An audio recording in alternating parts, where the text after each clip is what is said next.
امام اعظم امام ابو حنیفہ کے دور میں ایک شخص مرنے لگا، اس کے پاس دولت بہت ساری تھی لیکن بچے چھوٹے چھوٹے تھے۔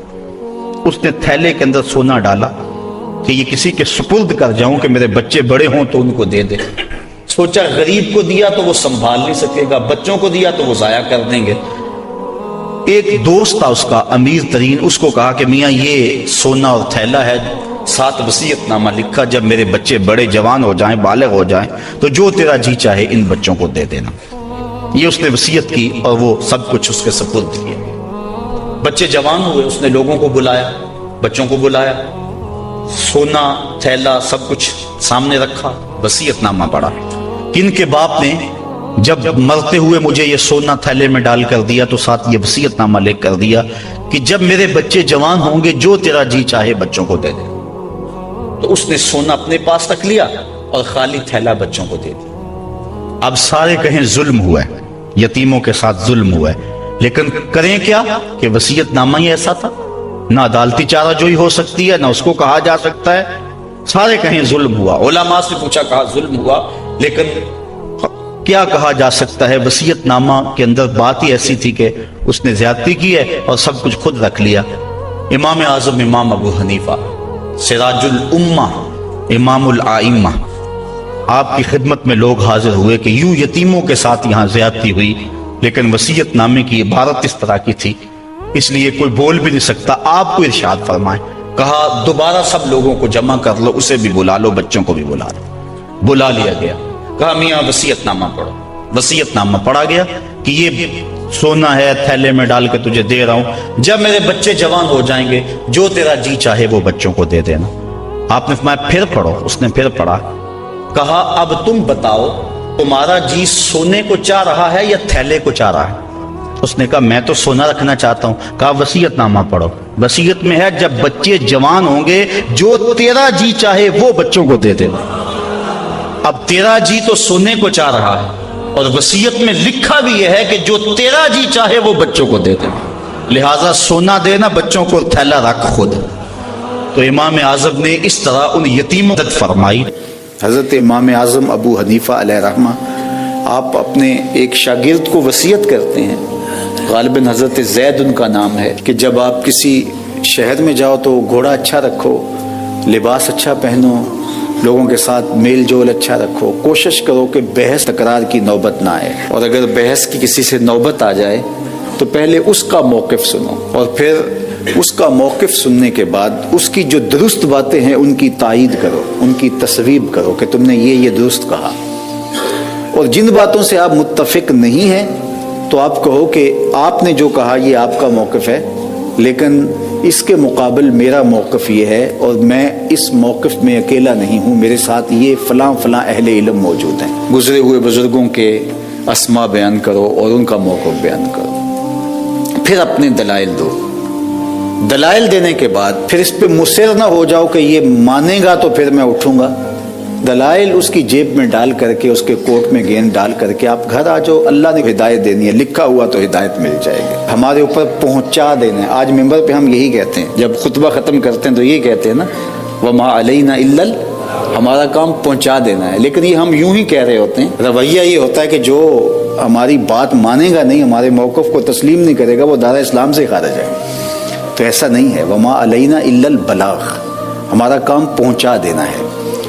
تو پیغمبروں سے بھی یہی کہا گیا وَمَا عَلَيْكَ إِلَّا الْبَلَاغُ، محبوب آپ کا کام پہنچا دینا ہے، دل موڑے گا رب تو موڑ دے گا، یہ اس کے قبضہ قدرت میں ہے۔ تو اس امام شافعی اور امام اعظم ابو حنیفہ علیہ رحمہ فقہ میں اختلاف رکھتے تھے۔ امام شافعی رفع الیدین کے قائل تھے، امام اعظم حنیفہ کہتے تھے کہ رفع الیدین منسوخ ہو گیا ہے اور حضور علیہ السلام کا آخری عمر کا عمل ناسخ ہے پہلی عمر کے عمل کا، تو لہٰذا یہ درست نہیں ہے۔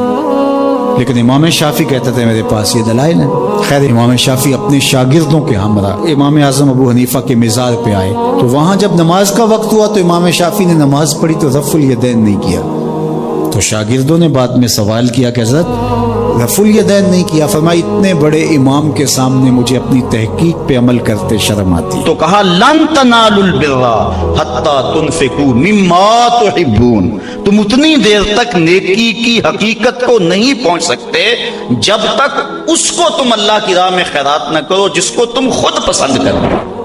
اللہ مما تحبون، تو انسان اس کو راہ خدا میں خیرات کرے جس کو خود پسند کرتا ہے. اور آگے فرمایا وَعَلَمُوا، اور جان لو ان اللہ غنی حمید، اللہ غنی بھی ہے اور سراہا ہوا بھی ہے. اسے تمہارے مالوں کی ضرورت نہیں ہے، وہ ان غریبوں کو خود بھی تو دے سکتا تھا نا. تمہاری ڈیوٹی لگائی کہ تم دینا، وہ خود بھی تو دے سکتا تھا. لیکن یہ تمہاری آزمائش، ان کی آزمائش اور تمہاری آزمائش. اب دیکھتے ہیں کون اپنی آزمائش میں پورا نکلتا ہے. الشیطان یعدکم الفقر ویامرکم بالفحشاء، شیطان تمہیں اندیشہ دلاتا ہے محتاجی کا.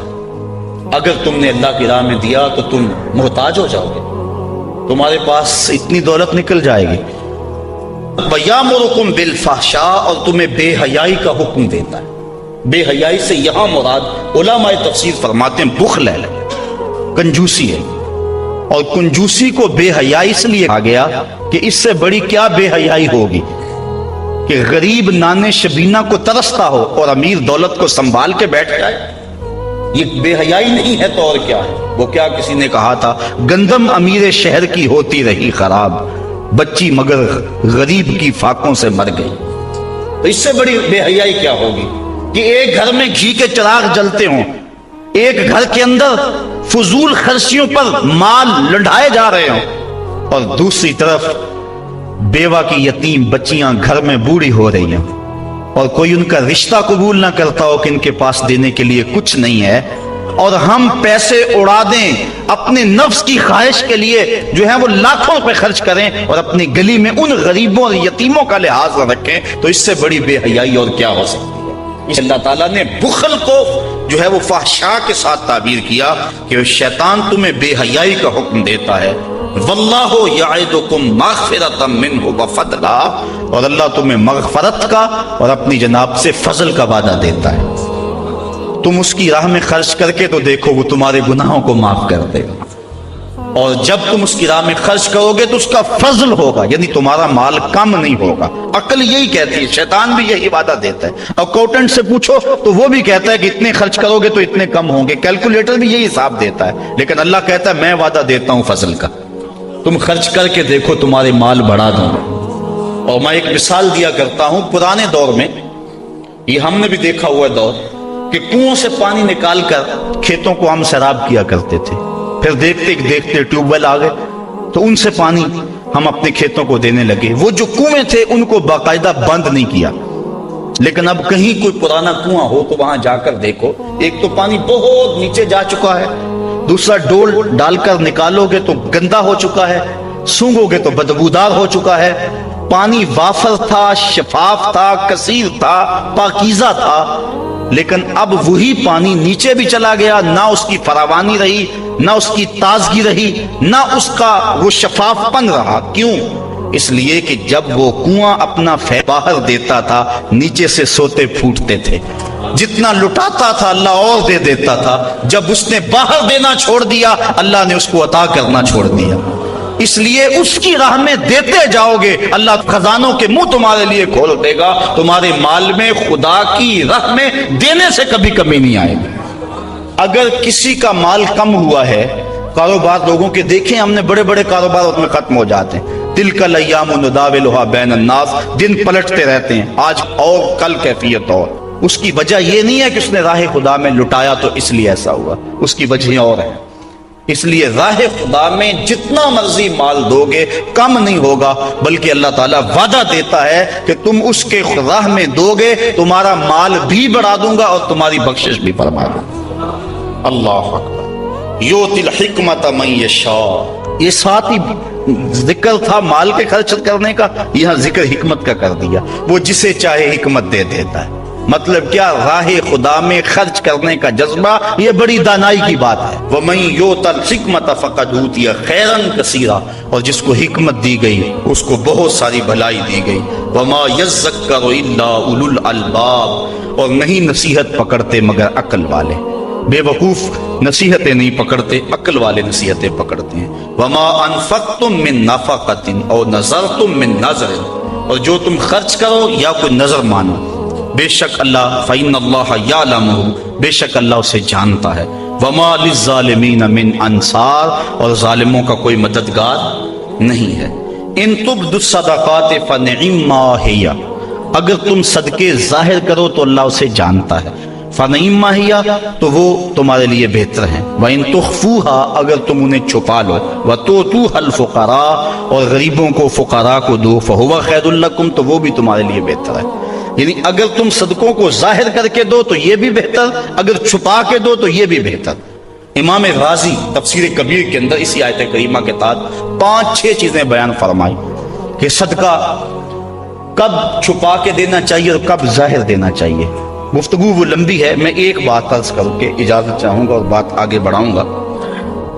2 طرح سے جو ہے وہ صدقہ دیا جاتا ہے، ظاہر اور پوشیدہ۔ اور اس میں اگر کسی شخص کو آپ دے رہے ہیں، کسی ذات کو دے رہے ہیں، تو پھر اس وقت مستحب اور بہتر یہ ہے کہ آپ چھپا کے دیں۔ کسی کی مدد ذاتی طور پہ کر رہے ہیں، غریب ہے، بیوہ ہے، یتیم ہے، تو پھر اس کی غربت کا اشتہار نہ لگائیں، پھر بہتر ہے کہ چھپ کے دیں۔ قرآن کریم نے فرمایا 7 اشخاص قیامت کے دن اللہ کے عرش کا ٹھنڈا سایہ پائیں گے جب کوئی سایہ نہیں ہوگا۔ ان میں ایک شخص یہ فرمایا وَرَجُلٌ تصدق بصدقۃ فأخفاها حتى لا تعلم شماله ما تنفق يمينه، وہ آدمی جس نے تنہائی میں صدقہ دیا اور اتنا خفیہ دیا کہ جو دائیں ہاتھ نے کیا وہ بائیں کو خبر نہ ہو۔ فرمایا کل قیامت کے دن جب کوئی سایہ نہیں ہوگا اللہ اسے اپنے عرش کا ٹھنڈا سایہ نصیب ہوگا، اور جو عرش کے سائے تلے ہوگا قیامت کی تکلیف سے محفوظ ہوگا۔ جو عرش کے سائے تلے ہوگا وہ قیامت کی پریشانیوں سے محفوظ ہوگا۔ جو عرش کے سائے تلے ہوگا اس کو جام کوثر ضرور دیا جائے گا، اور جو ایک گھونٹ بھی پی لے گا 50,000 سال کے دن میں اسے کبھی بھی پیاس نہیں لگے گا۔ تو جس نے اپنے صدقے کو خفیہ دیا، دائیں نے دیا بائیں کو خبر نہ ہو، اللہ اکبر۔ بلکہ علماء اس کی تشریح میں لکھتے ہیں کہ جس کو صدقہ دیا جا رہا ہے بہتر ہے کہ اس کو بھی خبر نہ ہو، اس انداز سے اس کے گھر میں پھینک آؤ کہ اسے بھی پتہ نہ ہو کہ میرے اوپر کون مہربانی کر گیا۔ اللہ اکبر۔ اگر ایسا ہو تو یہ انتہائی خفیہ حالت ہے۔ اللہ اکبر اللہ اکبر۔ تو کہا کہ اگر تم صدقہ خفیہ دو تو وہ بھی تمہارے لیے بہتر ہے، اور اگر تم ظاہر دو تو ظاہر دینا کس وقت مستحب ہے؟ جس میں کسی شخص کی ذات کا معاملہ نہ ہو۔ مثال کے طور پہ مسجد کے لیے فنڈ مانگا جا رہا ہے، دارالعلوم کے لیے مانگا جا رہا ہے، کسی ہاسپٹل کے لیے مانگا جا رہا ہے، کسی اور رفائی کام کے لیے مانگا جا رہا ہے، لہٰذا وہاں آپ اس نیت سے کہ اگر میں اٹھ کے اعلان کروں گا تو میرے دیکھا دیکھی کئی اعلان کریں گے، لہٰذا مدد ہو جائے گی۔ تو آقا کریم نے ایک مرتبہ جہاد کے لیے فنڈ مانگا تو ایک صحابی نے جلدی سے آغاز کر دیا، اس کو دیکھنے سے باقی بھی اٹھ کھڑے ہوئے۔